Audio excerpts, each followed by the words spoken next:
Biasanya orang cakap nak masak Chinese food ni susah, tapi sebenarnya mudah je. So, jom hari ni nak share dengan korang resepi masak ayam kumpau. First, ayam yang dipotong cube tu korang perak dengan tepung jagung, and then korang masukkan sedikit kicap manis, then korang gaul dia sampai rata.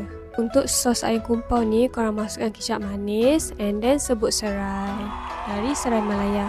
Nak tahu tak kenapa saya suka kena sebut serai? Sebab sebut serai ni memang senang sangat nak serap dalam bahan perapan. Dan korang masukkan tepung jagung sikit.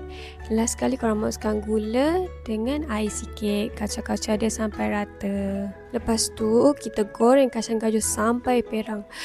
Masa ni bau dia pun dah mengancam tau. Dan korang gorenglah cili kering ni sampai dia naik bau. Lepas tu korang masukkan ayam yang diperak tadi. Goreng sampai dia garing. Dan korang masukkan bawang putih, halia sikit, and then kacau-kacau dia korang masukkan bacohan sos yang kita buat tadi. Lepas tu korang masukkan capsicum, kacau-kacau dia, and then korang masukkan kicap pekat, masukkan garam gula, last sekali korang masukkan bawang Holland. Tapi belum siap lagi tau. Kita masukkan kacang gajus, and then last sekali barulah masukkan daun bawang. Kacau-kacau, dah boleh angkat. Siap dah.